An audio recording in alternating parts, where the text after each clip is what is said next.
Hello everyone, स्वागत है आपका इस YouTube channel learn tea life में। तो इस वीडियो में हम बात करेंगे first nuclear plant in north India, यानी कि नॉर्थ इंडिया में पहला न्यूक्लियर प्लांट बनने जा रहा है। तो इससे रिलेटेड कुछ इंपॉर्टेंट टॉपिक डिस्कस करेंगे। चलिए वीडियो को शुरू करते हैं। उससे पहले लाइक कर दीजिए और अभी तक चैनल को सब्सक्राइब नहीं किए हैं तो जल्दी से चैनल को सब्सक्राइब कर लीजिए। ये हमारा सोशल मीडिया है, इसका लिंक आपको वीडियो के डिस्क्रिप्शन बॉक्स में मिल जाएगा, तो जाके जल्दी से ज्वाइन कर दीजिए और एक बार इसे कमेंट सेशन में जय हिंद लिख दीजिए ताकि सेशन को शुरू किया जाए। तो आइए देखते हैं कुछ important points.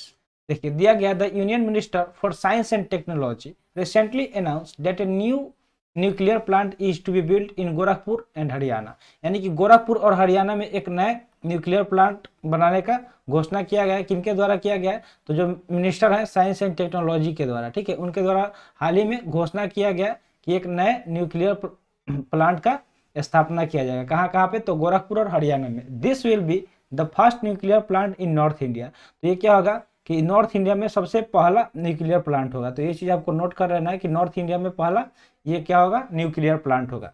The plant is to be built on 560 hectare of land. और ये पूरे कितने हेक्टेयर ऑफ लैंड पे बनेगा?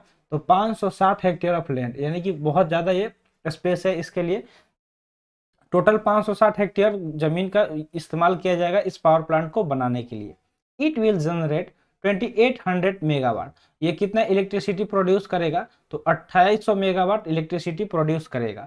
The foundation stone was laid in 2014। और इसका जो शिलान्यास है, यानी कि फाउंडेशन स्टोन डाला जाता है, तो उसको 2014 में किया गया था। However construction is just beginning. और इसका अगर बात करें कंस्ट्रक्शन का, तो ये अभी अभी शुरुआत हुआ है।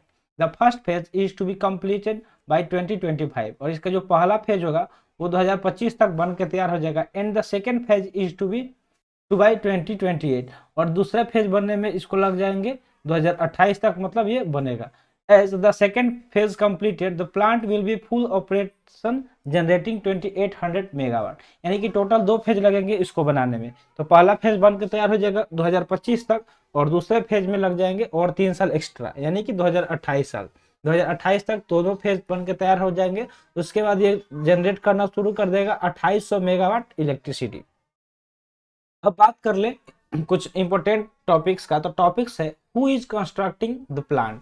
आखिर इस प्लांट को कंस्ट्रक्ट कौन कर रहा है, इसके बारे में। तो देखिए, national power corporation of India limited, ठीक है, एनपीसीएल जिसको बोलते हैं शॉर्ट में, national power corporation of India limited. This public sector unit is responsible for all the nuclear power plant in the country. और यही एक मतलब ऐसा पब्लिक सेक्टर यूनिट है जो जिम्मेदार है सारे न्यूक्लियर पावर प्लांट भारत मतलब अपने देश में उनके लिए, ठीक है। तो यही जाहिर सी बात है कि कौन बनाएगा? तो एनपीसीएल, यानी कि नेशनल पावर कॉर्पोरेशन लिमिटेड बनवा रहा है इस पावर प्लांट को।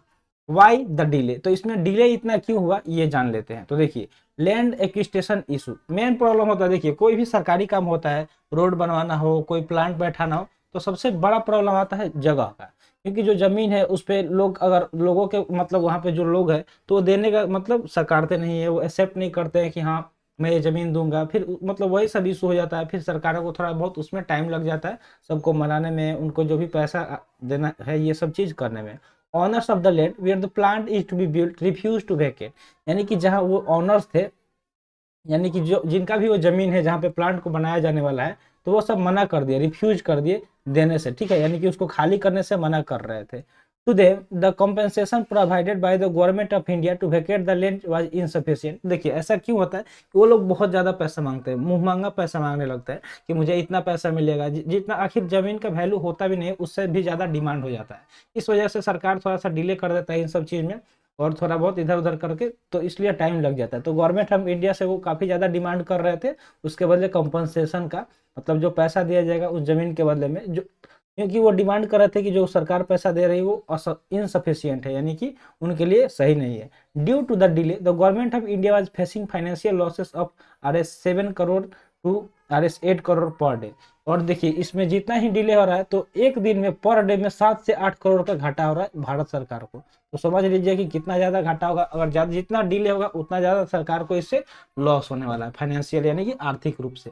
अब बात कर ले इस प्रोजेक्ट के कॉस्ट के बारे में कि आखिर इसका कॉस्ट कितना है। तो देखिए, the project is to be built at an estimated cost of 20,594 crore. तो टोटल इसका मतलब जो लागत हो सकता है कितना, तो एस्टिमेट में यानी कि अनुमान लगाया गया है कि 20,594 करोड़ खर्चा लगेगा इस जो न्यूक्लियर प्लांट है इसको बनाने में। This cost estimation was done in 2014। और ये जो एस्टिमेशन है यानी कि ये जो अनुमान लगाया गया था वो 2014 में लगाया गया था, ठीक है। और 14 से अभी 23 चल रहा है, यानी कि इतने साल बाद काफी ज्यादा हर चीज महंगा हो गया है।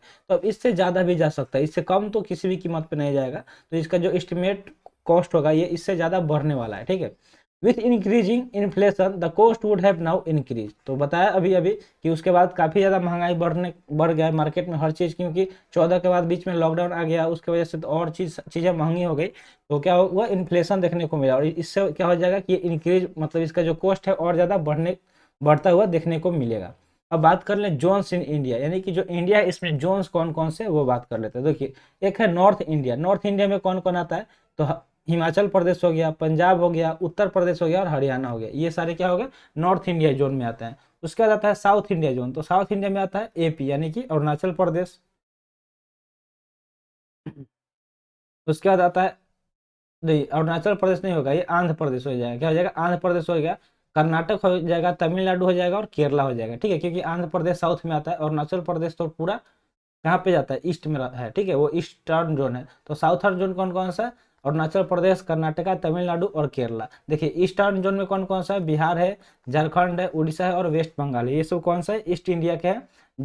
और वेस्ट इंडिया में की बात करें तो राजस्थान हो गया, गोवा और गुजरात। तो ये सब क्या है, जोन है इंडिया के, ठीक है। तो जोन को आप याद कर लीजिएगा क्योंकि इससे क्वेश्चन बन सकते हैं, ठीक है। और नेक्स्ट आता है सेंट्रल जोन, जिसमें आता है मध्य प्रदेश और छत्तीसगढ़। यानी कि जो भारत की अगर नक्शा देखेंगे तो बीचों बीच जो स्टेट्स आते हैं उनका ये नाम है, ठीक है। या फिर जो सिटी आता है, क्योंकि चंडीगढ़ क्या एक यूनियन टेरिटरी है, ठीक है। तो आई होप आपको सारा चीज समझ में आ गया होगा। तो आज के लिए इतना ही, आज का सेशन यहीं पर समाप्त हुआ। सेशन कैसा लगा कमेंट सेशन में जरूर बताइएगा, और ऐसे ही इन्फॉर्मेटिव वीडियो पाने के लिए हमारे चैनल को सब्सक्राइब कर लीजिए, वीडियो को लाइक कर दीजिए, और जाते जाते एक बारी से जय हिंद लिख दीजिए। तो मिलते हैं फिर अगले सेशन में। जय हिंद।